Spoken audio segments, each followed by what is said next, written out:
सबको good morning. भाई live class नहीं कर पा रहा हूँ क्योंकि इंटरनेट कनेक्शन जो है ना ख़राब हो गई। रात से ही शायद नहीं चल रही, इस वजह से हमको लगता है यूट्यूब लाइव पर भी कल प्रॉब्लम हो रहा था। हमको लगता है हम गौर किए नहीं उस पर, फटाफट मारे जा रहे थे। चलिए कोई बात नहीं, दोपहर तक ठीक हो जाएंगे। बाकी रात में तो लाइव रहेंगे ही। 2 चैप्टर अभी तक हमने पढ़े हैं नहीं? कौन कौन से? एक पढ़ा है इंट्रोडक्शन ऑफ अकाउंटिंग एंड दूसरा पढ़ा है कौन सा? Accounting concept. और दोनों से क्या आएंगे? भर भर के क्वेश्चन आएंगे। चाहे बीपीएससी अकाउंटेंसी की बात कर ले, चाहे आप बात कर लें किसकी, एसटीईटी कॉमर्स में। अंदर कल क्वेश्चन करके भी देखे थे उसका, है ना। अकाउंटिंग में बेसिस को पूछेगा, मेथड को पूछेगा। जैसे कल ही पूछ रहा था कि सिंगल एंट्री सिस्टम में अगर क्या होता है, अगर सिंगल एंट्री सिस्टम को फॉलो करते हैं तो अगर मान लीजिए कोई ट्रांजैक्शंस किए तो उसको रिकॉर्ड कैसे करेंगे, है ना। प्रश्न था ना ये। तो क्या करते हैं वहाँ पर? तो मैं सीधे अगर मान लीजिए सिंगल एंट्री सिस्टम को फॉलो कर रहे तो डुअल वाला तो कोई बात ही नहीं है फिर तो वहाँ पर। तो अगर मान लीजिए किसी व्यक्ति के साथ ट्रांजैक्शन करेंगे तो क्या करेंगे? उसके पर्सनल बुक में जाएंगे, पर्सनल में अकाउंट में, और वहाँ पर उससे क्या करेंगे? कैश बुक में लिख लेंगे, है ना। बाकी अगर डुअल एंट्री सिस्टम होगा तो क्या करेंगे? उसको जर्नल में रिकॉर्ड करते चलेंगे। बाकी अकाउंटिंग कंसेप्ट था नहीं, कॉन्सेप्ट हमें बताता है कि मतलब कौन कौन सी चीज़ें, जैसे हम मानते हैं कि बिजनेस एंटिटी कंसेप्ट, जैसे हम कैपिटल का लेखा करते हैं ना, कैपिटल का, ठीक है। तो कैपिटल का जब लेखा करते हैं तो क्या करते हैं? वहाँ पर कोई कैपिटल लेके आ रहा है या starting business for the cash, तो क्या करते हैं? Cash account debit. एसेट्स लेके आया तो assets account debit to capital account, क्योंकि वो उसको लायबिलिटीज़ मानता है। किसको लायबिलिटीज़ मानता है? किसको? कैपिटल को। क्यों? तो बिजनेस एंटिटी कंसेप्ट कहता है कि बिजनेस और उसके ओनर क्या है, दोनों सेपरेट एंटिटी हैं। कभी भी जो भी बिजनेस, जो भी हम ट्रांजैक्शंस रिकॉर्ड करते हैं वहाँ पर, उस किसको मान करके? बिजनेस को मान करके, कि ओनर को मान करके? ओनर को क्यों मानेंगे भाई? बिजनेस के लेके बिजनेस में, ओनर के लेके ओनर में। इसीलिए अगर मान लीजिए ओनर क्या करता है, ओनर अगर पैसा निकाल लेता है ना, ओनर क्या करता है? ओनर अगर पैसा निकाल लेता है तो फिर वहाँ पर क्या हो जाएंगे? वहाँ पर ओनर जैसे ही पैसा निकाल लेगा तो ड्राइंग हो जाता है ना। अगर मान लीजिए उसका अपना होता तो थोड़ी ड्राइंग लिखता है, नहीं ना। क्या अगर मान लीजिए बिजनेस के बैंक अकाउंट से निकाल रहा है तो ड्राइंग, और अपने बैंक अकाउंट से निकाल रहा है तो ड्राइंग लिखेगा क्या? नहीं लिखेगा, ठीक है। तो कंसेप्ट हमें बताता है कि भाई हमें काम कैसे करना है करके। इसके बाद थर्ड जो चैप्टर आती हैं वो होती हैं स्टैंडर्ड्स, और यहाँ से भर भर के क्वेश्चन पूछेंगे। मैच ऑफ द फॉलोइंग में पूछ लेंगे कि AS1 क्या कहता है, AS2 क्या कहता है। तो इस चैप्टर में थोड़े से हमें रटने होंगे, थोड़ा सा, है ना, थोड़ा सा रटना होगा। पहले ये क्यूट सुबह सुबह, अगर आप सफल होना चाहते हो तो आपको अपने काम में एकाग्रता लानी होंगी, फोकस्ड। ये स्टूडेंट के लिए क्या करता है पता है? UGC नेट का भी फॉर्म दे रहा है, दरोगा वाला भी फॉर्म दे रहा है। हम ये नहीं कहते कि वो फॉर्म ख़राब है मत दीजिए, ऐसा कुछ नहीं। लेकिन क्या होंगी, अगर एकाग्रता नहीं होंगी, एकाग्रता अगर भंग हुई तो क्या हो जाएगा? आपका पूरा का पूरा सब कुछ बर्बाद हो जाएगा, एक तरफ नहीं, है ना। तो अगर एक तरफ एकाग्र करेंगे तो क्या करेगा? चीज़ें सारी फोकस्ड होंगी और सिस्टमेटिक होंगी। चलिए, UGC नेट कॉमर्स के लिए भी STET, BPSC tree, CUT PG, ICOM BCOM commerce के जितने भी एग्ज़ाम होंगे सबके लिए बहुत महत्वपूर्ण है। कौन कौन सा? अकाउंटिंग स्टैंडर्ड्स, जिसको AS कहते हैं, ठीक है। अकाउंटिंग स्टैंडर्ड में 4 आता है इंडिया में। 4 हम देखते हैं अलग अलग प्रकार के। तो चारों को डिफाइन करेंगे और जानेंगे चारों है क्या, चारों अलग अलग क्यों है और कैसा।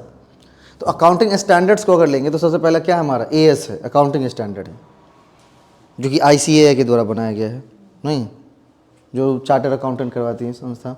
IND-AS है, इंडियन अकाउंटिंग स्टैंडर्ड है। IAS है, IAS का मतलब यहाँ पर इंडियन एडमिनिस्ट्रेटिव सर्विस नहीं, UPSC वाला कोर्स नहीं। IAS का मतलब है यहाँ पर इंटरनेशनल अकाउंटिंग स्टैंडर्ड। और इधर है IFRS, ठीक है, international financial recognition standard, IFRS। ये 4 स्टैंडर्ड्स आपको अकाउंटिंग स्टैंडर्ड्स में देखने को मिलेंगे, ठीक है। सबसे पहला अकाउंटिंग स्टैंडर्ड्स के बारे में थोड़ा सा क्या इंट्रोडक्शन दिया है हमने कि क्या है अकाउंटिंग स्टैंडर्ड, ठीक है।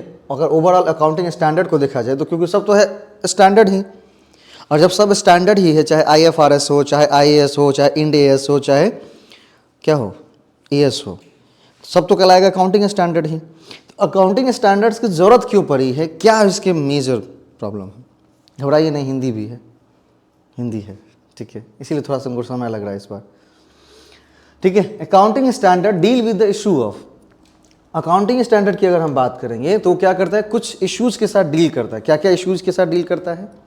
तो सबसे पहला है recognition of events and transactions.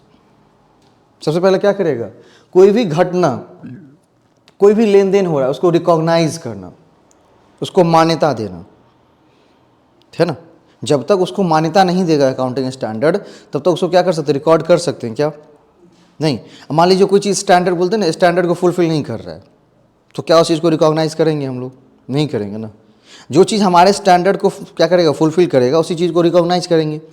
And जब रिकॉग्नाइज हो जाएगा तब क्या करेंगे उसको, तब क्या किया जाएगा, तब उसे रिकॉर्ड करने का काम करेंगे। तो पहला मेजर इशू डील क्या करता है, recognition of events and transaction. कोई भी फाइनेंशियल नेचर की इवेंट्स होंगी, चाहे फाइनेंशियल नेचर का ट्रांजैक्शंस होगा, उसको रिकॉग्निशन करने का काम करेगा।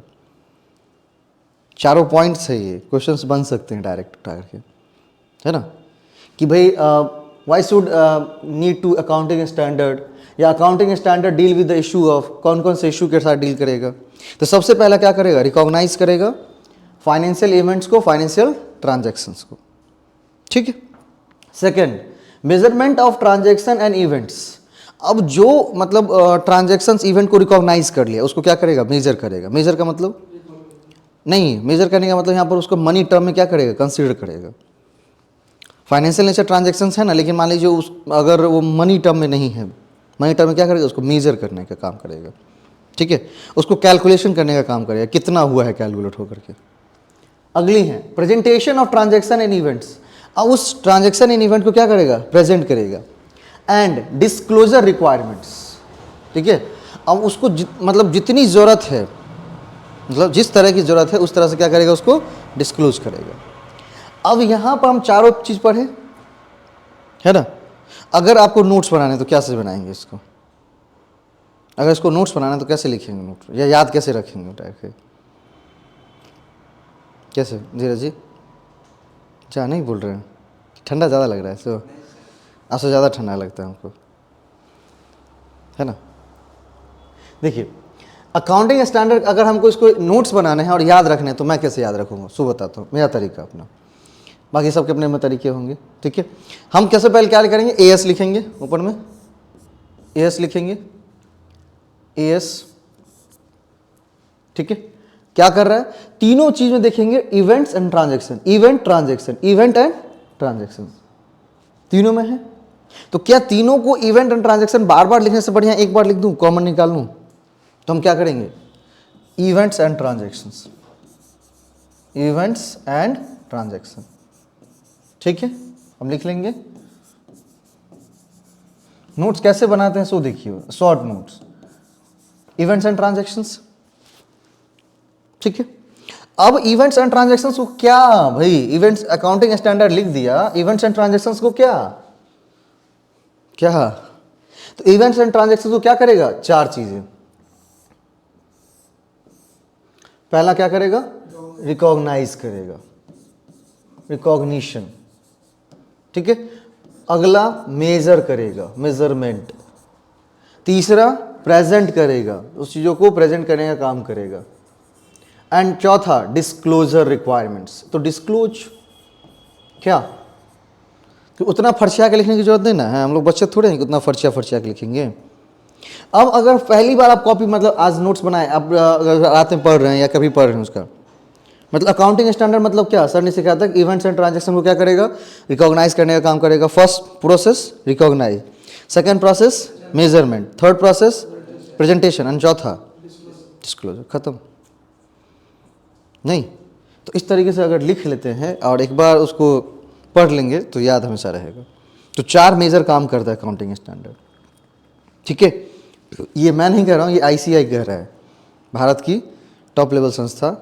नहीं, ये क्या कहती हैं कि अकाउंटिंग स्टैंडर्ड डील करती है इशू के साथ, कौन कौन से, recognition, measurement, presentation and disclosure. और जितनी ज़रूरी होगी उतनी ही डिस्क्लोज करना है, लिखा हुआ है। अकाउंटिंग कंसेप्ट में पढ़े थे ना, फुल्ली डिस्क्लोजर, कि पूरा डिस्क्लोज कर दीजिए। फिर कहता है नहीं नहीं नहीं नहीं नहीं नहीं, जितनी ज़रूरत है उतना ही डिस्क्लोज करिए। क्योंकि भाई सिर्फ बैलेंस शीट ना दिखाएंगे कि तरीका ही बता देंगे। एक दिन चंदन जी आए थे, चंदन झा करके हैं, उन्होंने कहा कि सर शेयर मार्केट में कोई भी आपको स्ट्रैटेजी नहीं बताएगा अपना, क्योंकि वो भाई 5 साल 7 साल पैसा बुरा बुरा करके मतलब घिस घिस करके अपना दिमाग से क्या किया, वो स्ट्रैटेजी को फॉलो किया, बनाया है स्ट्रैटेजी, और वो ज़रूरत है कि आपको दे देगा, नहीं, आपको वो नहीं देगा। ठीक है, तो हमें जितनी ज़रूरत है उतनी चीज़ों को डिस्क्लोज करना है, ताकि आगे वाले को पता चल जाए कि हमारी बिज़नेस की फाइनेंशियल कंडीशन कैसी है, हमारा बिज़नेस किस नेचर का है, वगैरह वगैरह सारा कुछ। क्या क्लियर? चलिए अगला है फॉर्मुलेशन ऑफ अकाउंटिंग स्टैंडर्ड। इसीलिए वेट करते रहते, नहीं क्लास में रटा देता हूँ इस वजह से देव जी, इसीलिए वेट करते रहते हैं। चलिए, formulation of accounting standard. Accounting standard को अगर फॉर्मुलेट करना है, फॉर्मुलेट करना मतलब बनाना होता है। ठीक है, हिंदी लिखा हुआ है, आप आराम से पढ़ सकते हो घर पर, मैं इंग्लिश में बता देता हूँ। फॉर्मुलेशन का मतलब होता है क्या करना, कि उसको बनाना। कैसे फॉर्मुलेट करेंगे? फॉर्मुलेट करना मतलब बनाना। तो सबसे पहला क्या करना होता है पता है? अगर अकाउंटिंग स्टैंडर्ड हमें फॉर्मुलेट करने, तो ये प्रोसेस हमें फॉलो करने होंगे। एंड प्रोसेस भी एक बहुत बड़ा क्या है, क्वेश्चंस का एरिया बनता है प्रोसेस। फर्स्ट प्रोसेस पूछ लिया, सेकंड, थर्ड, फोर्थ, इस तरह से। तो अगर हम फर्स्ट की बात करेंगे, सबसे पहला क्या लिखा हुआ, आइडेंटिफिकेशन ऑफ एरिया। क्या करना है आपको? एरिया को आइडेंटिफाई करना है ना। एरिया मतलब वो क्षेत्र। तो सबसे पहले एरिया को आइडेंटिफाई करना है। फिर कॉन्स्टिट्यूशन ऑफ स्टडी ग्रुप, हम एक स्टडी ग्रुप बनाएंगे। अब जब हम एरिया डिफाइन कर दें कि हमको इस एरिया को क्या करना है, रिसर्च करना है, इस एरिया में कुछ नए बनाने हैं, तो एक स्टडी ग्रुप को लगाने पड़ेंगे जो कि पूरा सिर्फ स्टडी करेगा कि अभी तक इस एरिया में कौन कौन सी चीज़ें हैं। इसको बंद कर देना करें।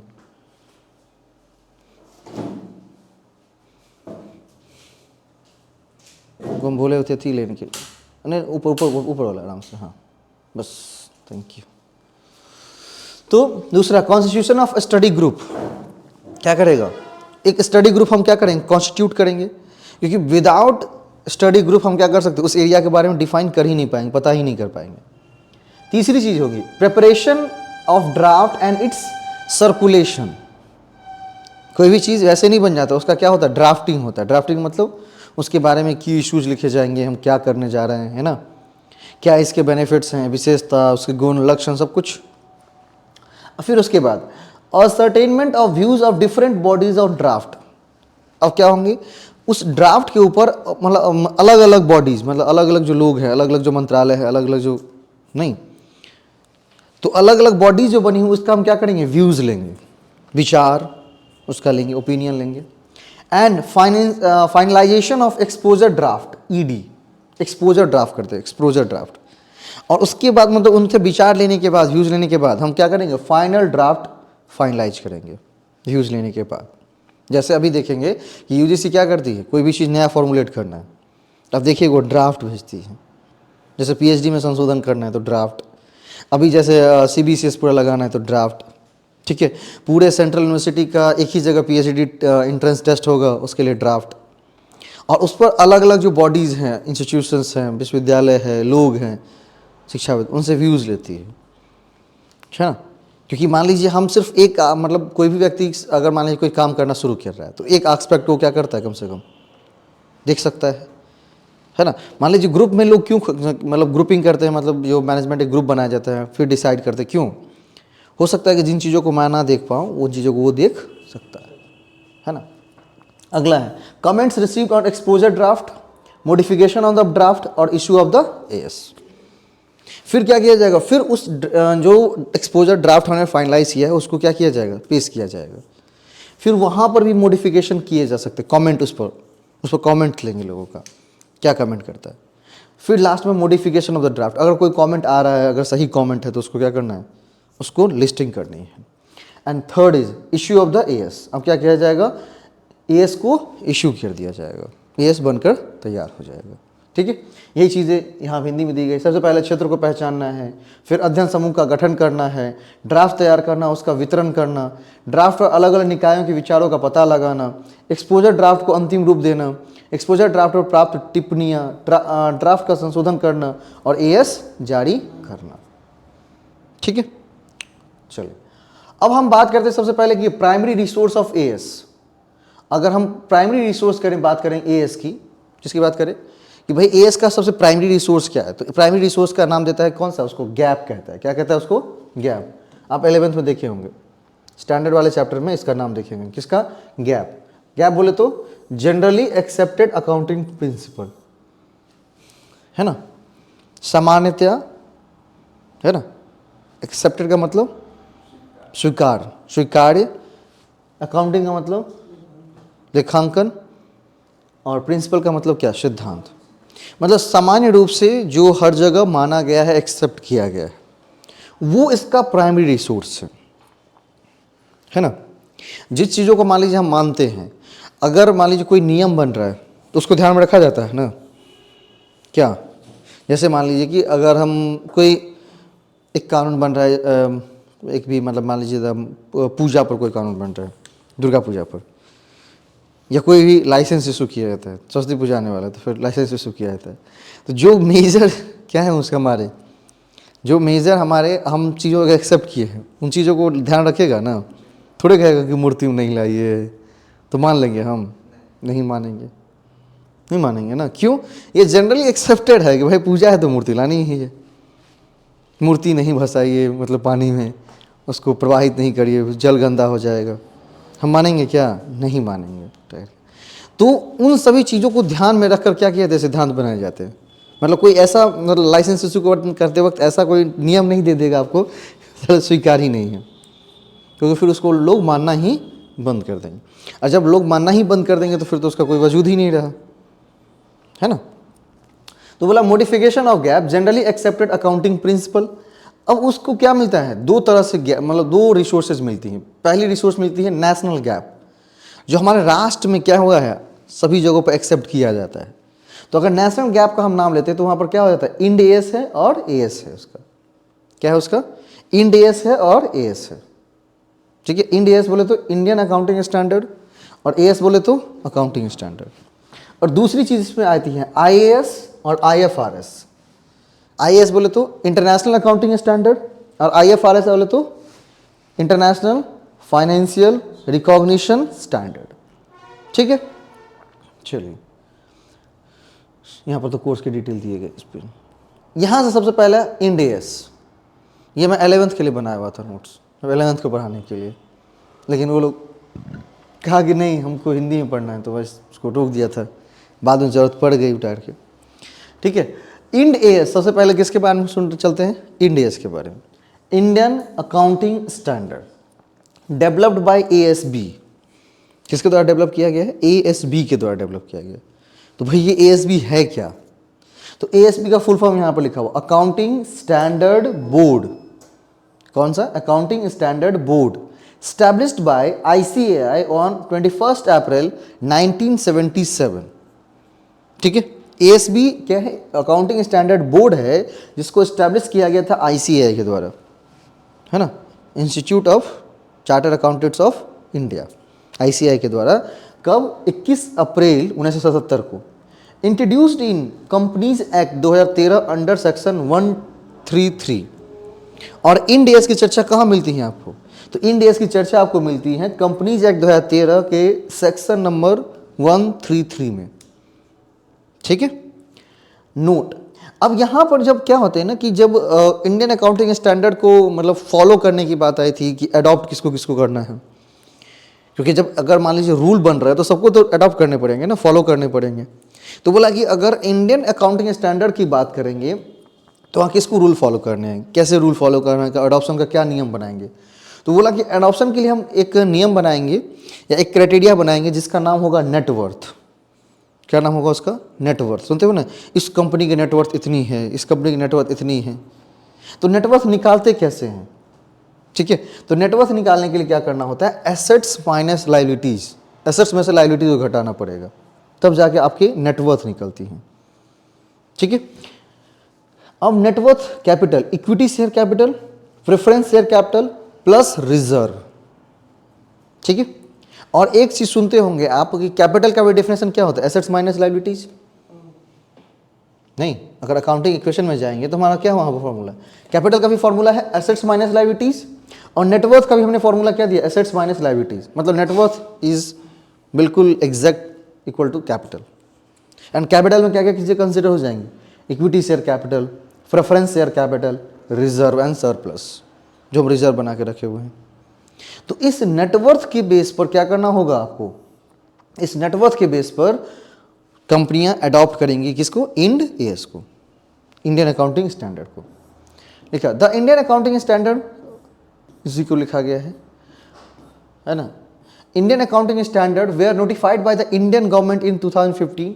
Eventually it was applied to companies based on category, net worth and listing status, and when Ind AS were amended by the Union Ministry of Corporate Affairs. कहने का तात्पर्य ये कि ये जो इंड एएस को 2013 में बनकर तैयार हुआ, कंपनीज एक्ट 2013 में उसको इनरोल्ड है, 15 में क्या किया सरकार ने इंट्रोड्यूस किया और कहा कि इसको अडॉप्ट कैसे करेंगे, बोला eventually it was applied to companies, ये कंपनीज पर अप्लाइड होंगी। कैसे अप्लाइड होंगी, बेस्ड ऑन कैटेगरी, किस कैटेगरी के बेस पर, नेटवर्थ एंड लिस्टिंग स्टेटस, उनका नेटवर्थ कैसा है and what is the listing status, उसकी लिस्टिंग है या नहीं। लिस्टिंग जानते हैं ना क्या होती है, जैसे लिस्टिंग कंपनी किसको कहते हैं, दो तरह की कंपनी होती है, एक होती है लिस्टिंग कंपनी, एक होती है non listing company. Listing company का मतलब क्या, वह कंपनी जो कि शेयर मार्केट में क्या कर सकती है, अपना शेयर इश्यू कर सकती है, लिस्टेड कंपनी उसको कहते हैं। एक होता है अनलिस्टेड कंपनी, है ना, जो शेयर मार्केट में लिस्टेड नहीं है, शेयर मार्केट में अपना शेयर जारी नहीं कर सकती, प्रोस्पेक्टस जारी नहीं कर सकती। Ind AS was issued under the supervision and control of the accounting standard board. मतलब इंड एएस को इश्यू किया गया है, सुपरवाइज किया गया, कंट्रोल किया जाता है किसके द्वारा, अकाउंटिंग स्टैंडर्ड बोर्ड के द्वारा। The ASB was constituted in 1977 by the institute of chartered accountants of India to harmonise the varied accounting policies and practices. वही ऊपर वाली जो बात है उसी को थोड़ा सा और लंबा चौड़ा करके लिखा गया है। मतलब इंड एएस के बारे में आपको 3 से 4 चीज़ें रखेंगे। किसके द्वारा बनाया गया है, किसके द्वारा बनाया गया है, एएसबी के द्वारा। एएसबी बोले तो इंडियन अकाउंटिंग स्टैंडर्ड बोर्ड, ठीक है। एएसबी को किसने बनाया है, फॉर्म किया है, आईसीएआई ने। कब फॉर्म किया था, 21 अप्रैल 1977 में। इंड एएस की चर्चा कहाँ मिलती है, कंपनीज एक्ट 2013 सेक्शन 133। कब नोटिफाई किया गया था भारत सरकार के द्वारा, 2015 में। कंपनी कैसे मानेंगी उसको, कैटेगरी वाइज पर। कौन सी कैटेगरी बनेंगी, 2 तरह की कैटेगरी बनेंगी, एक नेटवर्थ बनेगी कैटेगरी और एक कैटेगरी बनेगी लिस्टिंग। और इसी नेटवर्थ और कैटेगरी के बेस पर क्या करेगी कंपनी, इसको कंपनी पर ये अप्लाइड किया जाएगा, कंपनी इसको क्या करेंगी, अडॉप्ट करेंगी, ठीक है ना। चलिए इसी को हिंदी में लिखा गया है, phase of adoption of Indian accounting standards. ठीक है भाई, इंडियन अकाउंटिंग स्टैंडर्ड को भाई तुरंत नहीं मान लिया गया, उसके लिए फेजेस बनाए गए, अलग अलग फेज में क्या किया गया, इसको उतारा गया आराम से। पहला फेज था phase 1, mandatory applicability of Ind AS to all companies from 21 April 2016। बोला कि 1 अप्रैल 2016 से वो सभी कंपनियां को मैंडेटरी रूप से, वॉलंटरी नहीं, मैंडेटरी। मैंडेटरी का मतलब बिल्कुल पूर्णतः भाई आपको लगाना ही होगा, मानना ही होगा। किस चीज़ को, आपको इंडियन अकाउंटिंग स्टैंडर्ड को मानना ही होगा। कौन कौन, इट इज़ अ लिस्टेड और अनलिस्टेड कंपनी, चाहे आप लिस्टेड हो चाहे अनलिस्टेड हो, उससे कोई फर्क नहीं पड़ता है। Its net worth is greater than equal ₹500 crore. जिस कंपनी की नेटवर्थ 500 करोड़ हो, चाहे वो लिस्टेड हो चाहे अनलिस्टेड हो, उसको अकाउंटिंग स्टैंडर्ड को फॉलो करना पड़ेगा। मतलब इसमें जो रूल बताए गए हैं उसी रूल के हिसाब से अकाउंटिंग करनी होगी। नहीं, net worth shall be checked for the previous 3 financial year 2013-14, 14-15 and 15-16। Net worth जो चेक किए जाएंगे उसके लिए 3 साल को क्या किया जाएगा, कंसिडर किया जाएगा। 13-14, 14-15, 15-16। ठीक है, क्योंकि 15-16 कब खत्म हो जाएगा, 31 मार्च को खत्म हो जाएगा। ठीक है, और 1 अप्रैल 2016 से इसको क्या करना है, अडॉप्ट करना ही है, अगर वो चीज़ें हो गई तो net worth. Phase 2 mandatory applicability of Ind AS to all companies from 1 April 2017। फिर दूसरा फेज आया कब? 1 अप्रैल 2017 से। इसमें कौन कौन सी कंपनियां कंसीडर की गई? तो लिखा हुआ है it is a listed company is in the process being listed, या कोई कंपनी लिस्टेड हो चाहे लिस्टिंग की प्रोसेस में हो। लिस्टिंग की प्रोसेस का मतलब क्या? लिस्टिंग के लिए सारा डॉक्यूमेंट दे दिया है, अभी लिस्ट होकर के नहीं आई है, ठीक है। Its net worth is greater than और equal to rupees 250 crore but less than 500 crore for any of the below mention period, ठीक है। उसकी नेटवर्थ जो है 250 करोड़ से ज़्यादा होनी चाहिए, 500 करोड़ से कम, ठीक है। वो फेज 2 में क्या करेगा? फेज 2 वाले मैंडेटरी एप्लीकेबिलिटी में क्या करेगा? इंड एस को मानेगा और अपनी अकाउंटिंग को उसी हिसाब से करेगा। तीसरी फेज थी mandatory applicability of Ind AS all banks, NBFC and insurance companies from 1 April 2018 हुज। भाई अकाउंटिंग स्टैंडर्ड को बैंक्स को भी मानना है, बैंक भी जो अकाउंटिंग करेंगी इंड एस को मान के करेंगी। एनबीएफसी को मानना है, एनबीएफसी का मतलब non banking financial companies, NBFC कहते हैं। जैसे बजाज, आप जानते हैं ना बजाज क्या है? एनबीएफसी कंपनी है। कंपनी तो है ही लेकिन कैसी है? एनबीएफसी है, non banking financial company. NBFC में कौन आती है? तो भाई जो आपको लोन देती है ना बजाज, ठीक है, बजाज लोन देती है, car loan, home loan, business loan, personal loan, जो भी लोन लेना है देती है ना बजाज। क्या कभी उसमें आप पैसा जमा करते हैं और पैसा विड्रॉ करते हैं वहाँ से? नहीं। तो बोला बैंक में बैंकिंग कंपनी और एनबीएफसी में क्या अंतर है? तो बैंक क्या करती है? लोन भी प्रोवाइड करती है, एक्सेप्ट डिपॉजिट एक्सेप्ट करती है, और वहाँ से हम विड्रॉ भी कर सकते हैं। ये पावर सिर्फ बैंक को दिया गया है, किसके द्वारा? आरबीआई के द्वारा। एनबीएफसी जितने हैं वो सब कुछ कर सकती है, लेकिन ये डिपॉजिट विड्रॉल वाला खेल जो है वो नहीं खेल सकती है। नहीं, वो क्या कर सकती है? डिपॉजिट और विड्रॉल वाला जो खेल है वो नहीं खेल सकती है, इसीलिए इसको क्या कहते हैं? एनबीएफसी कहते हैं। तो बोला कि जितने भी बैंक है, एनबीएफसी है, सब क्या करेगा? इसको एप्लीकेबल करेगा। कब से? 1 अप्रैल 2018 से। नेटवर्थ इज मोर देन और equal 500 crore with effect on 1 April 2018, 1 April 2018 से, जिसके कंपनी के मोर देन का मतलब 500 करोड़ या उससे ज़्यादा। IRDA, insurance regulatory and development authority of India shall notify. कल पूछा गया है इड्डा के बारे में। इड्डा एक्ट कब आया था? कब आया था? जी पढ़ाई नहीं कर रहे, 1999। इड्डा एक्ट कब आया था? 1999। Insurance regulatory and development authority of India shall notify the separate set of Ind S for banks and insurance company with effect from 1 April 2018। और इड्डा को यह जिम्मेदारी दी सरकार ने कि जितने भी बैंक हैं, इंश्योरेंस कंपनीज है, उसके लिए आप इंड एस को क्या करिए? एक लिखा हुआ ना, shall notify the separate set of Ind AS, उसके लिए एक सेपरेट कर दीजिए, क्योंकि उसको सब नहीं माननी है। इंड एस तो माननी है, लेकिन इंड एस में कुछ ही इंड एस को माननी है, तो उसको बिल्कुल अलग ही कर दीजिए ताकि उसको दिक्कत ना हो मानने में। हाँ, समझे? For banks with NBFC include core investment company, stock brokers, venture capitalist etc. Net worth shall be check for the past 3 financial year. हमेशा जब भी इंड एस को माना गया है तो उसके नेटवर्क को पिछले 3 फाइनेंशियल ईयर में से क्या किया है?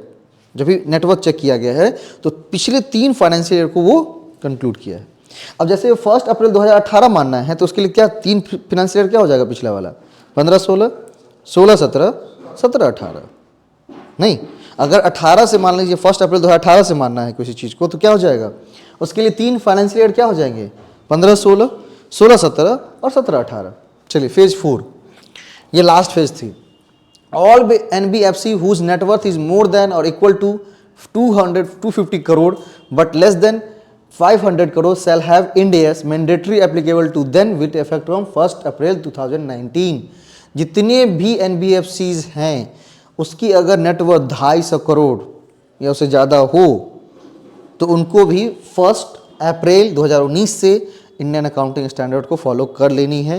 मतलब 2019 आते आते, ठीक है, 2019 आते आते जितनी भी तरह की वित्तीय कंपनियां थी सब ने क्या किया? इंड एस को अडॉप्ट करना उसको होगा, इंडियन अकाउंटिंग स्टैंडर्ड। ठीक है, चलिए अब ये लिस्ट दिया हुआ है कि इंडियन अकाउंटिंग स्टैंडर्ड में क्या क्या आते हैं, तो ये लिस्ट को थोड़ा याद रखना पड़ेगा, है ना, क्योंकि याद करने के सिवाय इसमें है नहीं। अब कैसे याद रखेंगे, तो इसको भाई आराम से लिख करके सामने एक दो पढ़ लीजिएगा कभी कभी। जैसे पहला है Ind AS 101, first time adoption of Indian accounting standard. Ind AS 101 में किसकी चर्चा है, तो फर्स्ट टाइम जो हम अडॉप्ट कर रहे हैं इंड AS को, इंडियन अकाउंटिंग स्टैंडर्ड को, उसकी चर्चा की गई है। 102 में किसकी चर्चा है, शेयर बेस्ड पेमेंट। 103 में किसकी चर्चा है, बिजनेस कॉम्बिनेशन की। 104 में इंश्योरेंस कॉन्ट्रैक्ट से। 105 non current assets held for sale and discontinued operations. 106 exploration for and evaluation of mineral resource. 107 financial instruments disclosure. 108 operating segments. 109 financial instruments. 110 consolidated financial statement, ठीक है। 111 joint arrangements. 112 disclosure of interest of in other entities. 113 fair value measurement, है ना। उसके बाद 1 से फिर शुरू हो जाता है, 13 के बाद से 1 से शुरू हो जाता है। यहाँ से 1 में presentation of financial statement, Indian accounting standard 2 inventories, ठीक है। अब इन्वेंट्री को डिस्क्राइब किया कि इन्वेंट्री को कैसे दिखाना है, क्लोजिंग स्टॉक कैसे कैलकुलेट करेंगे, ओपनिंग स्टॉक कैसे कैलकुलेट करेंगे, है ना, वर्किंग स्टॉक कैसे देखते हैं। इन सारे चीज़ों के बारे में कहाँ पर चर्चा होंगी, इंडियन अकाउंटिंग स्टैंडर्ड 2 में।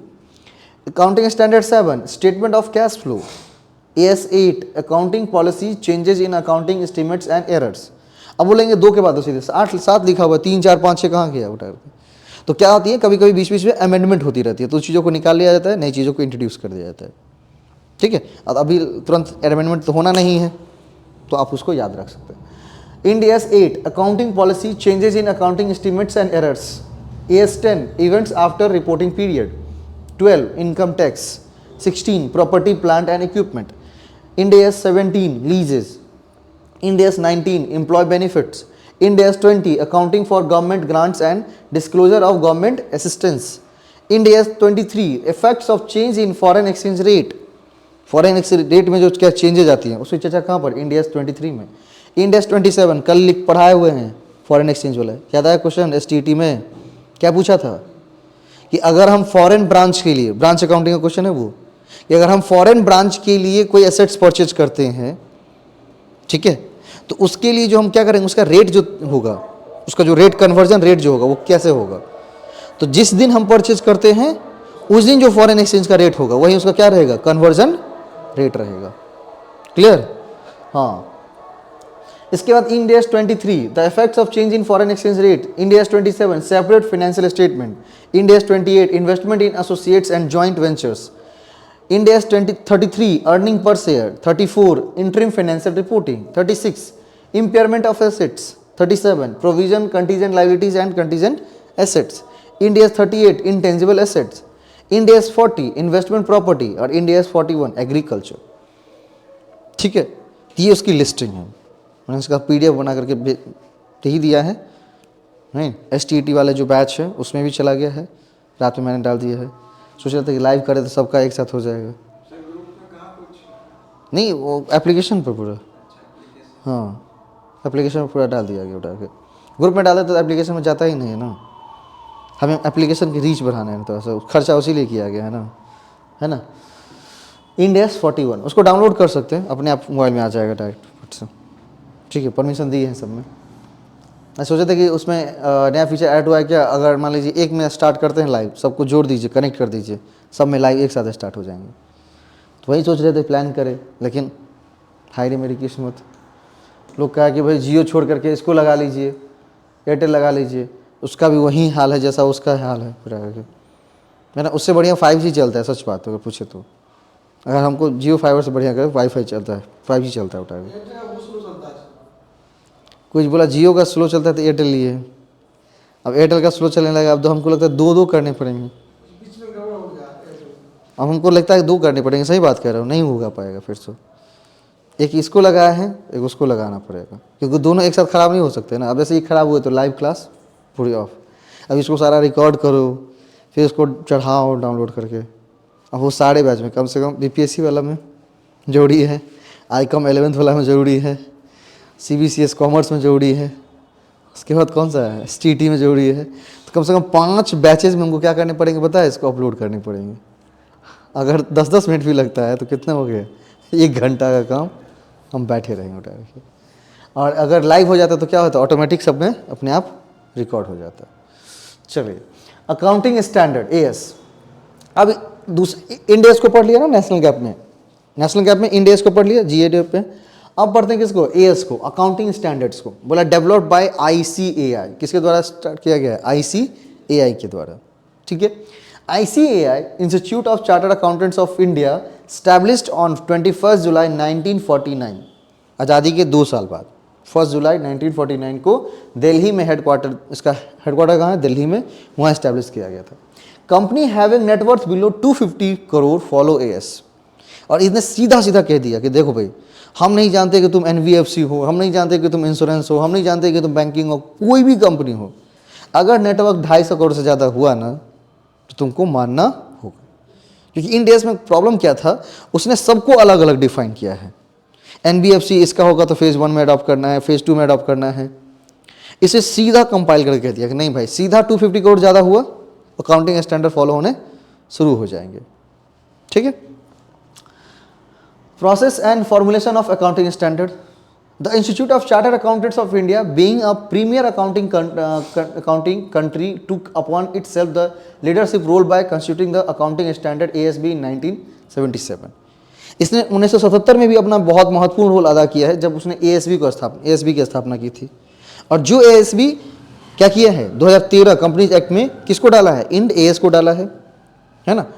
The ICAI has taken significant initiative in the setting and issuing proceed accounting standard to ensure that the standard setting process is fully consultative and transparent. ICAI ने जब फॉर्मुलेट करना शुरू किया किसको, accounting standard को, तो process ऐसा रखा कि सिर्फ एएसबी ही इन्वॉल्व नहीं होनी चाहिए। हम क्या करेंगे, इसको कंसल्टिव रखेंगे, अलग अलग लोगों से कंसल्ट करेंगे, ट्रांसपेरेंट रखेंगे। नहीं, the ASB consider international financial reporting standard IFRS, ठीक है, framing Indian accounting standard in India and try to integrate them in the applicable law, customs, usages and business environment. और जब अकाउंटिंग स्टैंडर्ड बना रही थी ICA, तब उसने सोचा कि जो हमारा IFRS है, इंटरनेशनल लेवल पर जो चल रहा है, हमारा इंड एएस जो उससे बना है, उन दोनों को कंपाइल करके एक जगह पर लाया जाए। ठीक है, ताकि ज़्यादा कन्फ्यूजन ना हो। अब अकाउंटिंग स्टैंडर्ड की बात करेंगे तो ये सारे उसका क्या है, लिस्ट है। सबसे पहला लिस्ट में क्या लिखा गया है, डिस्क्लोजर ऑफ अकाउंटिंग पॉलिसीज। ये बिल्कुल एकदम हल्का है, एकदम स्मूथ है भाई, उतना ज़्यादा उसमें घूंच पेच नहीं है ना।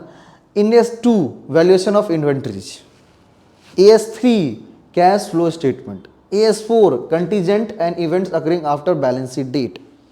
इसको मेन याद रखना है, क्वेश्चंस पूछेंगे तो इससे पूछेंगे, अकाउंटिंग स्टैंडर्ड से। इंडिया से कम पूछता है, सबसे ज़्यादा पूछे जाते हैं किससे, अकाउंटिंग स्टैंडर्ड से।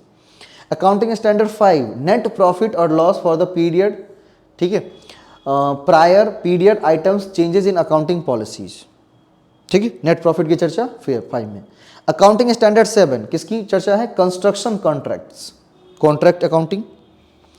AS9 revenue recognition, AS10 property plant and equipment, AS11 the effect of changes in foreign exchange rates, AS12 accounting for government grants, AS13 accounting for investments, AS14 accounting for अमलगमेशंस।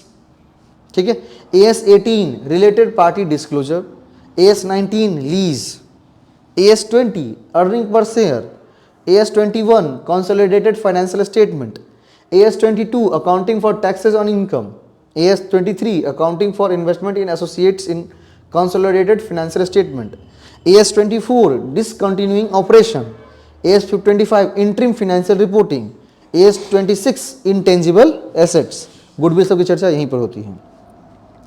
उसके बाद AS27 financial reporting of interest in joint venture, AS28 impairment of assets, AS29 provision contingent liabilities and contingent assets. ठीक है, ये केवल कितने हैं, 29 हैं। और वे तो लगातार हैं, तो आपको याद करने में क्या होगी, आसानी होगी। नहीं, इसमें 3-4 बिल्कुल याद रखिएगा। सबसे पहला ये वाला जो बता देता हूँ, जो बार बार पूछा जाता है हमेशा, कैश फ्लो स्टेटमेंट कैसे तैयार करते हैं, AS3 के अकॉर्डिंग। ठीक है, AS3। उसके बाद दूसरा याद रखना है कौन सा, ये वाला AS14 accounting for amalgamation. Amalgamation की चर्चा कहाँ पर है, AS14 में। ठीक है, प्रॉपर्टी प्लांट इक्विपमेंट की चर्चा कहाँ पर होती है? AS 10 में। तो 3 महत्वपूर्ण याद रखिएगा। AS 3 में किसकी चर्चा है? कैश फ्लो स्टेटमेंट की। AS 10 में किसकी चर्चा है? प्रॉपर्टी प्लांट एंड इक्विपमेंट की, है ना, क्योंकि डिफ्रेशिएशन सब कैसे निकालते हैं प्रॉपर्टी प्लांट से पर, उन सब की चर्चा यहाँ पर दी गई है। ठीक है, उसके बाद लीज याद रखना है, अकाउंटिंग स्टैंडर्ड 19 में। उससे रॉयल्टी वाला होता है ना, लीज पर ही लेते हैं ना, पट्टा पर लेते हैं और फिर उसको रॉयल्टी पे करते हैं।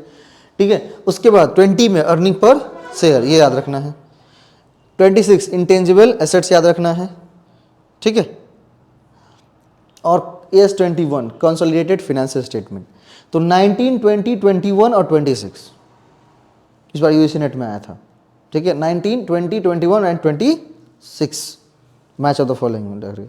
तो 4-5 ऐसे हैं, जैसे अमलगमेशन वाला है, कैश फ्लो स्टेटमेंट वाला है, ठीक है, लीज वाला है, इंटेंजिबल एसेट्स वाला है, ये सब उसके कहीं महत्वपूर्ण एक निकल के आते हैं। तो वो उसको याद रखेंगे तो क्या हो जाएगा, आसानी हो जाएंगी। चलिए, IFRS, ठीक है, किसी चर्चा है IFRS के।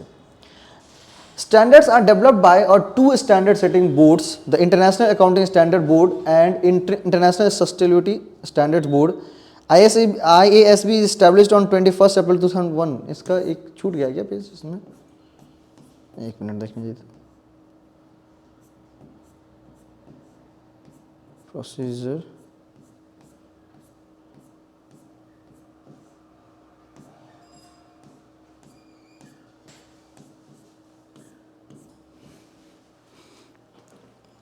AS का अडॉप्शन वाला छूट गया क्या?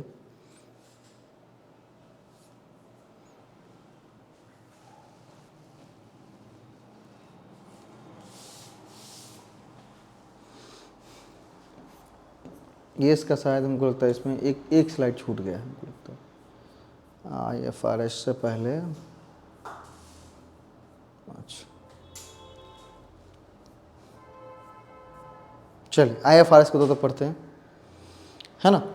IFRS international financing recognition standard. ठीक है, कहीं कभी इंडियन इंटरनेशनल सॉरी इंडियन लिख दिया है ना, इंडियन फाइनेंशियल रिकॉग्निशन स्टैंडर्ड कर दिया है नाम। नाम क्या है उसका वैसे? IFRS का क्या नाम है उसका? International financing reporting standard, IFRS उठा करके। ठीक है, अब इंडिया ने अडॉप्ट किया IFRS को, तो उसने अपने हिसाब से एक नाम फ्रेम कर दिया, इंडियन फाइनेंशियल रिकॉग्निशन स्टैंडर्ड। एक मिनट,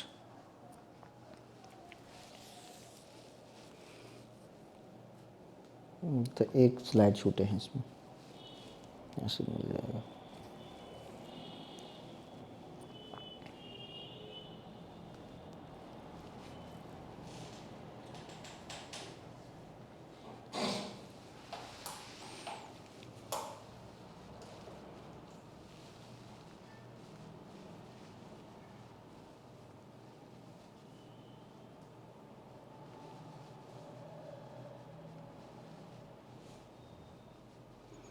इंडियन अकाउंटिंग स्टैंडर्ड का तो था ही, अकाउंटिंग स्टैंडर्ड का ना, चलिए बाद में देख लेंगे। IFRS को किसने बनाया है? बोला कि standard are developed by 2 standard setting board, the international accounting standard board IASB and international sustainability standard board ISSB। ठीक है, IFRS को बनाया किसने है? तो IFRS को बनाया है 2 बोर्ड ने, इंटरनेशनल लेवल पर 2 बोर्ड हैं। कौन है? एक है आपका इंटरनेशनल अकाउंटिंग स्टैंडर्ड बोर्ड और दूसरी है international sustainability standard board ISSB। ठीक है, IASB की स्थापना कब हुई थी? IASB इज एस्टैब्लिश्ड ऑन 1 अप्रैल 2001। इसने IFRS बनाया है। Procedure of implementation of IFRS। ठीक है, क्या प्रोसीजर थे IFRS को अडॉप्ट करने के? 2 प्रोसीजर थे, इसको दोनों का कहीं ना कहीं इंपॉर्टेंट रोल है। पहला है एडॉप्शन, दूसरा है कन्वर्जेंस। एडॉप्शन का मतलब होता है acceptance of IFRS in original form. ठीक है, IFRS को जिस तरह से बनाया गया, जिस देश ने उसे उसी फॉर्म में अडॉप्ट कर लिया, उसको कहते हैं एडॉप्शन। नहीं, IFRS बना कर दिया IASB ने, ISSB ने, और उसको जिस तरह से उसने क्या कर लिया, अडॉप्ट कर लिया, मतलब उसमें कोई छेड़छाड़ करने की बात बिल्कुल नहीं कही गई थी। तो उसको कहा क्या, एडॉप्शन प्रोसेस। क्या कहा उसको, एडॉप्शन प्रोसेस। दूसरी प्रोसेस थी कन्वर्जेंस। ठीक है, कन्वर्जेंस में क्या किया, the acceptance of IFRS with modification. ठीक है, IFRS को एडॉप्ट तो किया लेकिन मॉडिफिकेशन के साथ, और जब भी IFRS में मॉडिफिकेशन के साथ एक्सेप्टेंस आती है तो उस टर्म का नाम होता है कन्वर्जेंस। क्या नाम होता है, कन्वर्जेंस। ठीक है, कन्वर्जेंसी, एडॉप्शन, कन्वर्जेंसी। ठीक है, कन्वर्जेंसी में क्या हुआ कि IFRS को एडॉप्ट तो करेंगे लेकिन किस तरह से, मॉडिफिकेशन के साथ, जो कि कौन किया था, इंडिया। बांग्लादेश ने क्या किया, उसको ओरिजिनल फॉर्म में अडॉप्ट कर लिया था। तो जो देश IFRS को ओरिजिनल फॉर्म में अडॉप्ट कर लिया उसको कहते हैं एडॉप्शन प्रोसेस। उसको क्या कहते हैं, एडॉप्शन प्रोसेस। और जो देश उसको क्या किया था, मॉडिफिकेशन के साथ एक्सेप्ट किया था, उसको क्या कहते हैं, कन्वर्जेंसी। ठीक है, इंडिया ने किया था, इंडिया 1 अप्रैल 2011।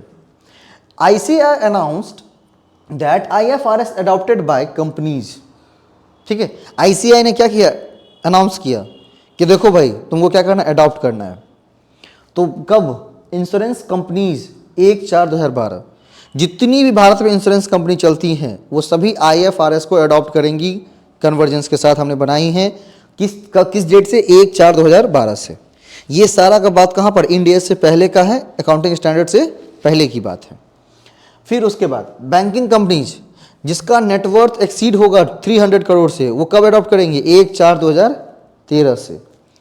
जिस बैंकिंग कंपनीज का नेटवर्थ 300 करोड़ से क्या होगा, नीचे होगा लेकिन 200 करोड़ से ज़्यादा होगा, वो कब से अडॉप्ट करेंगे, 1/4/2014 से। जो नॉन बैंकिंग कंपनी होंगी, जो बैंकिंग वाला काम नहीं करती, जैसे NBFC इंश्योरेंस वाला, वो कंपनी कब, अगर जिसका नेटवर्थ ज़्यादा है 100 करोड़ से, 1000 करोड़ से, वो कब अडॉप्ट करेंगे, 1/4/2013 को।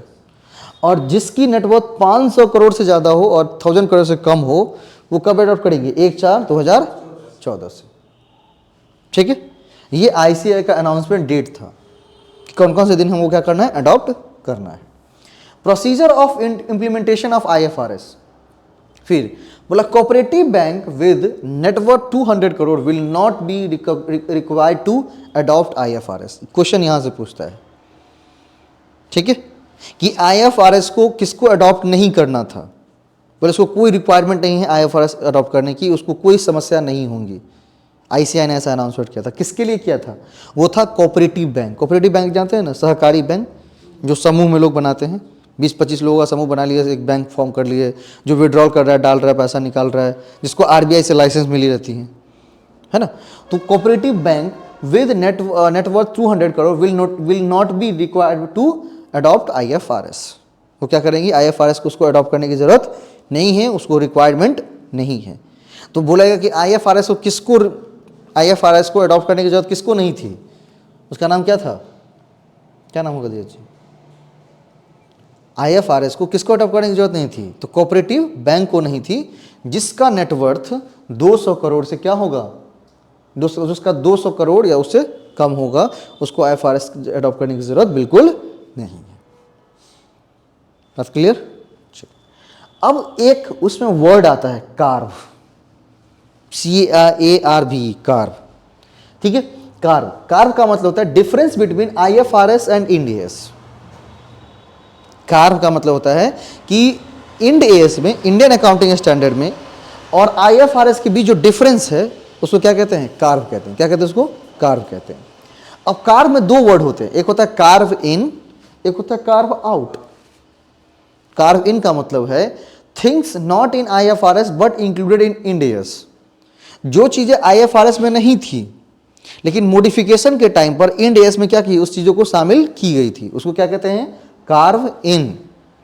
जैसे है इन AS 1, ठीक है, IAS 1, IND AS 1, IFRS 1, IND AS 101, दोनों बराबर है, दोनों में एक ही चीज लिखा हुआ है। बोला carve out things present in IFRS but excluded from IND AS। जो चीजें IFRS में थी लेकिन IND AS बनाते समय हमने उसको क्या कर दिया, एक्सक्लूड कर दिया। एक्सक्लूड का मतलब होता है बाहर निकाल देना, उसको कहते हैं कार्व आउट। ठीक है, तो दो वर्ड अभी तक नहीं सुने होंगे आप, भले IFRS पढ़े होंगे लेकिन ये दो वर्ड बहुत महत्वपूर्ण है। पहला कौन सा, तो procedure of implementation of IFRS। तो प्रोसीजर टाइम पर दो वर्ड याद रखने हैं, एडॉप्शंस याद रखना है और कन्वर्जेंस याद रखना है। एडॉप्शन में क्या था कि जो देश IFRS को उसके ओरिजिनल फॉर्म में अडॉप्ट कर लेगा, ओरिजिनल फॉर्म में एक्सेप्ट कर लेगा, उसको कहेंगे एडॉप्शन। क्या कहेंगे उसको? एडॉप्शन। उसके बाद जो देश मॉडिफिकेशन के साथ अडॉप्ट करेगा, एक्सेप्ट करेगा, उसको क्या कहेंगे? कन्वर्जेंसी। ठीक है। अब इस तरह प्रोसीजर में कौन सा किसको नहीं बोला गया था रिक्वायरमेंट कि तुमको IFRS अडॉप्ट करने की रिक्वायरमेंट नहीं है? तो ICAI ने कोऑपरेटिव बैंक को कहा था, जिसकी नेटवर्थ 200 करोड़ है, उसको कहा था कि तुमको IFRS अडॉप्ट करने की जरूरत बिल्कुल नहीं है बाबू, तुम आराम से शांति बना के बैठो। बात समझे? कार्व इन, कार्व मतलब डिफरेंस बिटवीन कौन सा? IFRS एंड AS, है ना। कार्व का मतलब क्या होता है? अंतर। कार्व का मतलब क्या होता है? अंतर। कौन सा अंतर? तो इंड AS में और इंड AS में और IFRS में जो अंतर होता है उसको क्या कहते हैं? कार्व। दो वर्ड होते हैं, कार्व इन, कार्व आउट। जो चीजें IFRS में थी, IFRS में नहीं थी लेकिन इंड AS में जोड़ ली गई थी, उसको कहते हैं कार्व इन। और जो चीजें IFRS में थी लेकिन इंड AS बनाते समय उसको क्या कर दिया? बाहर कर दिया, उसको कहते हैं कार्व आउट। उसको क्या कहते हैं? Carve out. चलिए, ये है IFRS का लिस्ट, जिसमें IFRS 1 में क्या लिखा हुआ है? First time adoption of international financial reporting standard, है ना।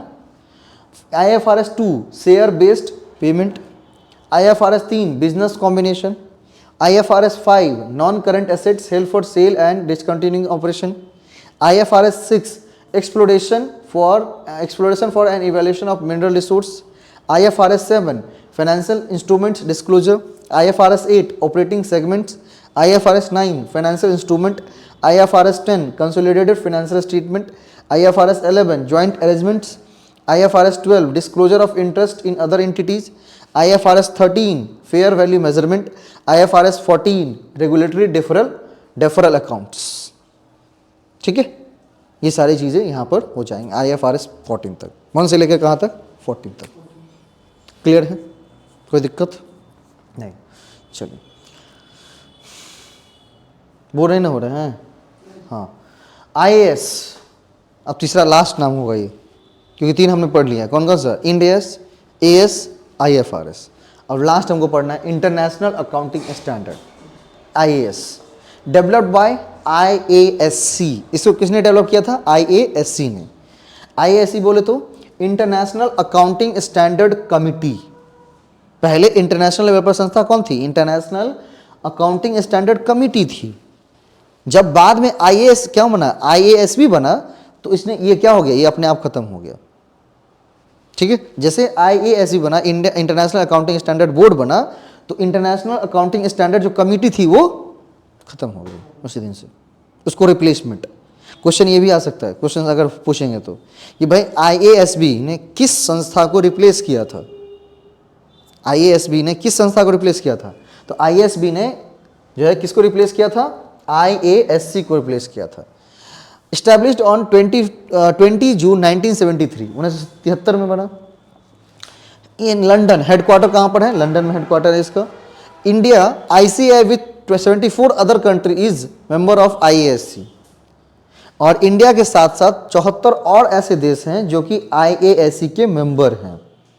वहाँ पर मेंबर कोई कम लोग नहीं बनते हैं, कौन बनता है? देश बनता है। जैसे UN में कौन है? इंडिया एक क्या है? मेंबर है, फुल्ली एक्टिव मेंबर, खूब भाव मिलता है ना। तो वहाँ पर जो वर्ल्ड लेवल पर संस्था है, वहाँ पर मेंबर कौन बनता है? देश बनता है। जैसे वर्ल्ड बैंक सुनेंगे, इंडिया मेंबर है उसका, है ना। IMF सुनेंगे, इंटरनेशनल मॉनेटरी, IMF का क्या फुल फॉर्म होता है? इंटरनेशनल मॉनेटरी फंड्स है या कौन सा है? हाँ, IMF। ठीक है, IMF का भी मेंबर है, अभी भूल रहा हूँ। ठीक है, तो उसने वो सब मिलकर क्या किया? IAS बनाए हैं। कितने हैं? ये भी 41 हैं। इसके टेबल को हमने लिख लिया है। IAS 1 में क्या किसी चर्चा है? Presentation of financial statement. IAS 2 में इन्वेंट्रीज की चर्चा है। IAS 7 में कैश फ्लो स्टेटमेंट की चर्चा। IAS 8 में in accounting policy, change in accounting statements and errors. देखिए, INDAS लिखा हो, दोनों में अंतर है ना। डिफरेंस आपको दिखा देता हूँ। INDAS हो, ऐसे लिखा हो, IND फिर AS, इसका मतलब क्या पता है, इंडियन अकाउंटिंग स्टैंडर्ड। और अगर IAS लिखा हो इसका मतलब क्या है पता है ना, इंटरनेशनल अकाउंटिंग स्टैंडर्ड। ठीक है, हाँ तो इंड एस अगर समझनी, ये नहीं समझना है कि इंटरनेशनल है, हाँ वो IND लिखने का मतलब होता है इंडिया, यहाँ पर इंगित कर रहे हैं, और सीधा I लिखने का मतलब है इंटरनेशनल। ठीक है, तो इंटरनेशनल लेवल पर गैप में कितने थे, दो थे ना, IFRS और दूसरा क्या था IAS। और नेशनल गैप में कौन से पढ़े सोर्स, हमने दो पढ़े थे ना, AS और इंड AS। ठीक है, हाँ वहां पर कंफ्यूज होने की जरूरत नहीं है। चलिए अगला, IAS 10 में किसकी चर्चा है, events after balance sheet date. कोई इवेंट्स बैलेंस शीट डेट के बाद जो होती है उसकी चर्चा कहाँ पर की गई, IAS 10 में, उसको कैसे मैनेज करना है, कैसे हैंडल करना है। IAS 11 construction contract, IAS 12 income tax, IAS 14 statement reporting, IAS 16 property plant equipment, IAS 17 lease, IAS 18 revenue, IAS 19 employee benefit, IAS 20 accounting for government grants, IAS 21 effect of change in foreign exchange rate, IAS 23 borrowing cost, IAS 24 related party disclosure, IAS 26 accounting and reporting by retirement benefits plan, IAS 27 consolidated and separated financial statement, IAS 28 investment in associations, IAS 29 financial reporting in hyperinflationary economies, IAS 31 interest in joint venture, IAS 32 financial statement presentation, IAS 33 earning per share, IAS 34 interim financial reporting, IAS 36 impairment of assets, IAS 37 provision contingent liability and contingent assets, IAS 38 intangible assets, IAS 39 financial instrument recognition and measurement, and IAS 14 investment property and IAS 41 agriculture। ठीक है, ये था Indians का। नहीं तो हमने आज क्या क्या जाना है, अकाउंटिंग स्टैंडर्ड जाना है। ठीक है, अकाउंटिंग स्टैंडर्ड क्या करता है, तो वो दो जो हमारा PDF है उसको, दो PDF में जो स्लाइड है उसको दिमाग में एकदम छाप कर रखना है। क्या क्या, तो जो पहला हम बताए थे नोट्स कैसे बनाएंगे, कि भाई IAS क्या करेगा, अकाउंटिंग स्टैंडर्ड क्यों जरूरत पड़ा भैया, तो अकाउंटिंग स्टैंडर्ड कुछ इश्यूज हैं जिसके साथ डील करेगा, डील करने के लिए कोई चाहिए ना, है ना, घर में डील करने के लिए है, वैसे same to same accounting field में डील करने के लिए कौन चाहिए, अकाउंटिंग स्टैंडर्ड चाहिए, है ना। तो अकाउंटिंग स्टैंडर्ड किन चीज़ों को डील करता है, तो इवेंट्स और ट्रांजैक्शंस को डील करता है। सबसे पहले उसको रिकॉग्नाइज करता है, उसको मेजर करता है, उसको प्रेजेंट करता है, उसको डिस्क्लोज करता है। बात क्लियर, पहली बात। दूसरी बात है हमारी कौन सी, कैसे फॉर्मुलेट करेंगे, तो सबसे पहले हम एरिया आइडेंटिफाई करेंगे, स्टडी ग्रुप बनाएंगे, फिर ड्राफ्ट तैयार करेंगे, फिर दूसरे लोगों का व्यू लेंगे, फिर फाइनल ड्राफ्ट तैयार करेंगे, फाइनल ड्राफ्ट पे कमेंट लेंगे, फिर उसको क्या करेंगे, मॉडिफाई करेंगे ड्राफ्ट को, और लास्ट में क्या हो जाएगा, AS को इश्यू किया जाएगा। ठीक है, अब यहाँ से अकाउंटिंग स्टैंडर्ड की बात, प्राइमरी रिसोर्स कौन कौन से हैं, तो अगर AS की अकाउंटिंग स्टैंडर्ड के प्राइमरी रिसोर्स की बात की जाए तो दो है, इंटरनेशनल लेवल पर नहीं, इसको बोलते हैं इंटरनेशनल गैप, और नेशनल लेवल पर बोलते हैं नेशनल गैप। नेशनल गैप में क्या होती हैं, दो चीज़ें आती हैं, कौन कौन से, IND-AS Indian accounting standard, AS accounting standard. ठीक है, इंटरनेशनल में दो चीज़ें आती हैं, IAS, ठीक है, international accounting standard, and IFRS international financial reporting standard या इंटरनेशनल फाइनेंशियल रिकॉग्निशन स्टैंडर्ड। ठीक है, चलिए अब अलग अलग हमने बताया था AS का कब चर्चा हुआ है, किसने डेवलप किया है, तो AS को किसने बनाया है, सॉरी IND-AS को किसने बनाया है, ASB ने। ASB की स्थापना किसने की थी, ICAI ने। कब की थी, 1970 में की थी। ठीक है, IND-AS को कहाँ इंट्रोड्यूस किया था, सेक्शन 133 कंपनीज एक्ट 2013 में। अच्छा, IND-AS को मानने के लिए कौन सी कैटेगरी बनाई गई थी, लिस्टिंग, और दूसरी क्या बनाई गई थी, नेटवर्थ। नहीं, नेटवर्थ कैसे निकालते हैं, तो एसेट्स माइनस लायबिलिटीज, और एसेट्स माइनस लायबिलिटी का फॉर्मूला, एसेट्स माइनस लायबिलिटी क्या होता है अकाउंटिंग इक्वेशन में, कैपिटल होता है। कैपिटल में क्या क्या चीज़ें इंक्लूड होंगी, equity share, preference share, reserve and surplus, yes और नो, हाँ। चलिए फिर उसके बाद इधर दी गई हैं, इसके बाद किसकी चर्चा है, अकाउंटिंग स्टैंडर्ड की, किसकी चर्चा है, अकाउंटिंग स्टैंडर्ड की ना,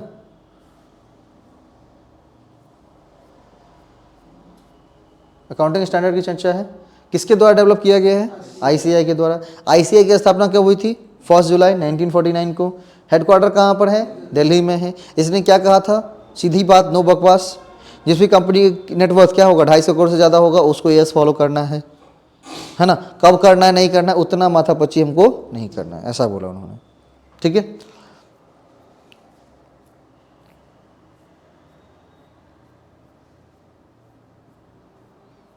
आईएफआरएस किसके द्वारा बनाया गया है? दो संस्था के द्वारा इंटरनेशनल लेवल पर। एक है कौन? आईएएसबी, इंटरनेशनल अकाउंटिंग स्टैंडर्ड बोर्ड। दूसरा कौन है? ISSB, international sustainability standard board. कब बनाया था? सॉरी, आईएसबी की स्थापना कब हुई है? 1 अप्रैल 2001 को, है ना। प्रोसीजर क्या था अडॉप्ट करने का आईएफआरएस को? एडॉप्शन और कन्वर्जेंस। आईएफआरएस जिस तरह से है उसी तरह से एक्सेप्ट कर लिए तो एडॉप्शन, उसमें मॉडिफाई करेंगे मतलब उसमें चेंजेस लाएंगे फिर अडॉप्ट करेंगे, उसको बोल देंगे कन्वर्जेंसी। उसमें आईसीआई ने अनाउंस कर दिया था डेट सबका। कोई इंश्योरेंस कंपनी है तो कब करेगा? 2012 में कर लेगा। फिर क्या करेगा? अगर बैंकिंग कंपनी है जिसकी 300 करोड़ से ज़्यादा नेटवर्थ है वो कब करेगा? 1/4/2013 से करेगा। जिसकी 300 करोड़ से बिलो होगी वो कब करेगा? वो 1/4/2014 से करेगा। फिर जो नॉन बैंकिंग कंपनी है नेटवर्थ कितना होगा? अगर 1000 करोड़ है तो 1/4/2013 से कर लेगा। 1000 करोड़ से कम है या 500 करोड़ से ज़्यादा है तो कब करेगा? 1/4/2014 से करेगा। Implementation of IFRS, cooperative bank बोला कि जिस कोऑपरेटिव बैंक की नेटवर्थ 200 करोड़ है उसको आईएफआरएस अडॉप्ट करने की जरूरत नहीं है। Carve, difference between IFRS and Ind as.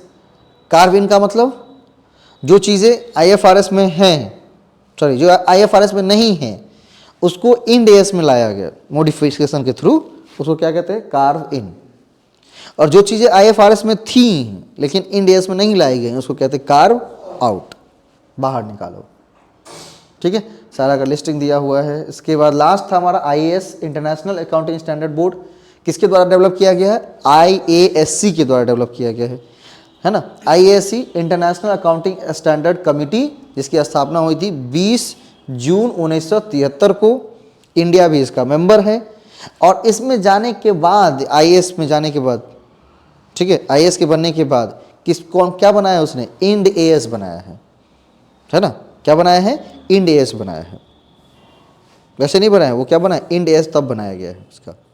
ठीक है, इंड एएस को देख लिया, आईएफआरएस को देख लिया, आईएएस को देख लिया, सॉरी आईएफआरएस को देख लिया, तब उसने बनाया इंड एएस। भारत ने अपना बनाया इंड एएस। और फिर क्या कर लिया? बोला अकाउंटिंग स्टैंडर्ड बनाते, बिल्कुल क्लियर।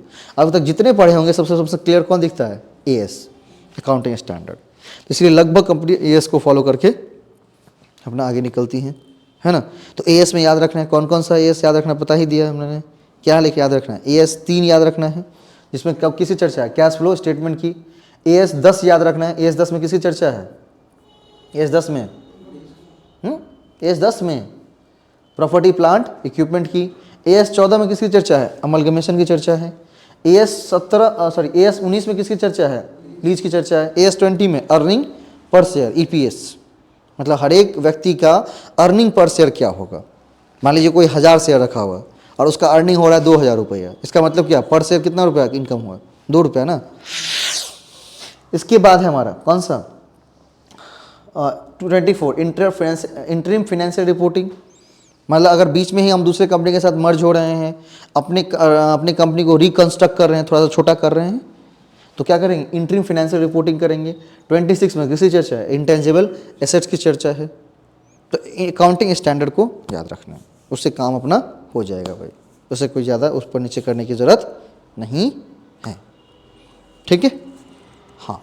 तो इसको एक बार पढ़ करके इसके शॉर्ट नोट्स बना लीजिएगा। एक बार अकाउंटिंग स्टैंडर्ड को जो बताए हैं उसको याद रख लीजिएगा, बाकी एग्ज़ाम में परेशानी नहीं होने वाली है ना। 3 चैप्टर लगभग ख़त्म हो गए हैं। कल एक बहुत बड़े चैप्टर को ख़त्म करेंगे जिसमें हम आपका जर्नल ले रहे हैं, लेज़र ले रहे हैं, ट्रायल बैलेंस ले रहे हैं, और अगर होगा तो सब्सिडरी बुक भी कंक्लूड की जाएंगे, है ना। अगर उसको कर लेते तो लगभग पूरा आपका जो यूनिट नंबर 1 है फाइनेंशियल रिपोर्टिंग, रविवार से सोमवार तक जाते जाते उसको समेट लिया जाएगा। ठीक है, हाँ। तो अभी क्या करना है उस दिन बता ही दिए थे, स्पीड कैसे बनेगी। आराम से थोड़ा सा कॉपी खोली लिखते जाइए, मैं लिखवा देता हूँ, बाकी धीरे धीरे चीज़ें जैसी होंगी वो होती जाएंगी। है सबसे आसान तरीका यही है। उसके लिए उतने नोट्स बनाने आसान है नहीं, किसको डालना है किसको हटाना है कौन सा मॉडिफाई करने हैं, तो उसमें समय लग जाएगा और समय तो है नहीं बिल्कुल अभी। इस वजह से एक एक चैप्टर के जो जो कंटेंट होगी, जो जो मेन पॉइंट होगा उसको लिखते जाएंगे और लास्ट में क्या करेंगे, सारे जितने भी क्वेश्चन है STET के कर लेंगे। कल ही हम 50 तक कहाँ तक करवा देते, 50 तक करवा देते ना बैठे बैठे, है ना। हाँ, और वहाँ पर आराम से मारिएगा तो बिल्कुल बच जाएंगे। वहाँ पर होता क्या है कि वहाँ पर इंग्लिश में है, हिंदी में टर्म क्या होता है और टफ हो जाते हैं, क्योंकि हिंदी वहाँ ट्रांसलेट कर दिया है। BPSC में ठीक हिंदी है, अच्छी हिंदी है ना, लेकिन वहाँ पर जो हिंदी वो ट्रांसलेशन है, थोड़ा सा वहाँ पर दिक्कत हो जाता है हिंदी में, इसलिए आप गलत मार देते, ऊपर नीचे कर देते हैं। ठीक, हाँ, तो कल जर्नल लेजर ट्रायल बैलेंस एक बार आप लोग भी पढ़ के आइए, देखते क्या सब पढ़ के आते हैं और हम भी पढ़ के आते हैं। दोनों आदमी अपना अपना मैच कर लेंगे, जिसका ज़्यादा होगा उससे सीख लिया जाएगा। ठीक, और जो STET वाले कैंडिडेट्स होंगे उसको बोलिएगा जग जाने के लिए, अब तो जग जाओ भाई, जग जाओ। इस क्या होता है, जग जाए मुसाफिर भोर हुई, अब रैन कहाँ अब चैन कहाँ, क्योंकि अब और रैन और चैन लगेगा ना तो मार्च में रैन चैन उठ जाएगा। अब मार्च में रैन चैन उड़ा तो इस साल तुम्हारा कुछ नहीं होना है। 5 साल रेस्ट, 5 साल रेस्ट तो नहीं, लेकिन मतलब उसको फिर अगले साल जाने पड़ेंगे ना। ये साल तो पूरा उसके लिए कहीं ना कहीं कह तो रहा है सप्लीमेंट्री रिजल्ट निकालेगा तो हमको फ़ायदा ही है थोड़ा सा। हमको फ़ायदा मतलब हमको जॉब नहीं होगा, ठीक है, जितना 1-2 नंबर से मान लीजिए किसी का रह गया है कुछ, ठीक है, ठीक है। एक भी अगर देखिए 1 to 5 में करेगा अगर, तो 1-2 स्टूडेंट्स का फंसा हुआ है 1-2 नंबर के कारण, तो उसका हो जाएगा। 11-12 में करेगा तब भी 1-2 मार्क्स से बहुत लोग लटके हुए हैं, तो कम से कम 15-20 रिजल्ट तो मेरा वैसे ही लटका हुआ है उसका। हाँ, रेशियो के हिसाब से उसका एक रेशियो बनाएगा, उसका ज़्यादा निकालेगा। हाँ, बाकी 20,000 इसमें भी इंक्लूड हो रहा है ना, तीसरे चरण में 20,000 इंक्लूड हो रहा है, इसीलिए मार्च वाला में पूरा एफर्ट्स के साथ लगिए, है ना। फर्स्ट राउंड में बोला था 60,000 निकालने के लिए 5200 का सप्लीमेंट्री, ये अब्दुल प्रसाद जी निकाल दिए मात्र 2600 का, उससे ज़्यादा निकालेंगे। 60,5200 का बोला था, दूर अभी इसका। देखिए इसलिए कोई भी चर्चा करता है ना बिहार BPSC वाला, शिक्षा वाला, तो हम बोलते हैं कि देखो भाई पढ़ते जाओ, ठीक है, महादेव का पूजा करो, हो गया, ठीक है, नहीं तो फिर लगो उठा करके, क्योंकि इसके कुछ नियम ही नहीं है अपने, इसके बारे में हम कुछ कह ही नहीं सकते उठा करके, है ना। जिस चीज़ का एक नियम हो ना पर्टिकुलर, जो ये बिना पेंदी का लोटा है, एक तरह से हम इसी की तरह करते हैं, बिना पेंदी का लोटा है भाई। UGC नेट भाई इतने बड़े लेवल की संस्था है, NTA UGC, उसके सब उस चीज़ फाइनलाइज है, उसकी कुछ फाइनलाइज है ही नहीं, कन्फ्यूज्ड है उठा करके। जैसे बिहार के बच्चे कन्फ्यूज रहते हैं, ये भी कन्फ्यूज्ड है। एग्जाम के बीच में रूल चेंज होता है, एग्जाम के बाद रूल चेंज होते हैं, मतलब कब क्या, मतलब हम सीधा कहते हैं देखो बकवास करने से बढ़िया पढ़ना शुरू करो, ठीक है, क्या करना, पढ़ना शुरू करो अपना, और हो गया तो ठीक है, नहीं हुआ तो फिर पढ़ो, फिर लगो उठा करके। सप्लीमेंट्री में आ गया नाम तो बहुत बढ़िया, नहीं है तो भी बढ़िया है, फिर से पढ़ना शुरू करिए, क्योंकि जब जिसके कुछ देखिए, जैसे अगर कोई डिटर्मिनेशन होंगे ना, अकाउंटिंग स्टैंडर्ड भी पढ़े है ना, रिकॉग्नाइज, मेजरमेंट, प्रेजेंटेशन, डिस्क्लोज, इसके पास स्टैंडर्ड ही नहीं है कुछ भी। किसका बच्चा ही कम है तो क्या कम होगा ना, बच्चा कितना पढ़ता है, कभी हम तो बताए थे एक दिन ना उठा करके, इतना बढ़िया देखिए हमारे आने से पहले इतना बढ़िया पढ़ाया है ना दरभंगा के टीचर सब, बाकी और भी बहुत जगह के अलग अलग, इतना सुंदर से उसको पढ़ाए हैं कि बच्चा कॉमर्स लेना ही छोड़ दिया है, सारा जो कॉमर्स लेते ही नहीं है ना। जिन चीज़ों को पढ़ाना था इंग्लिश में उसको पढ़ा दिया हिंदी में। बेचारा दिल्ली गया तो उसको लगा जा हम तो यहाँ पर बिल्ली बन गए हैं, वहाँ तो साला शेर थे, ठीक है, और वो क्या कर दिया, विषय धीरे धीरे छोड़ना शुरू कर दिया। अब ऐसी आ गई हैं कि भाई CM कॉलेज के सीट खाली चली जाती हैं, इससे दुर्दशा आप कुछ नहीं कह सकते। मेरा 444 मतलब 444 थी है नंबर है मेरा, ठीक है, 444 और रोल नंबर है मेरा, तो मतलब 444 लोगों की रिक्वायरमेंट थी। अब इतने कम हो गए हैं कि भाई ख़त्म हो गया पूरा इस तरह से। बहुत कम नहीं हो गया है, ना के बराबर हो गया। चलिए इतना सिस्टम मिलते हैं कल, ठीक है। कल जर्नल करेंगे, लेज़र करेंगे, ट्रायल बैलेंस, इसको पढ़ के आइएगा। बाकी इसको ठीक है, इसका PDF पहुँच ही गया है, STET वाला जो इसका आपके कोर्सेज़ हैं एप्लीकेशन पर लाइव कर दिए गए हैं, है ना, जाकर देख सकते हैं उसको एक बार, और फिर चालू करेंगे उसके बाद, ठीक है। चलिए।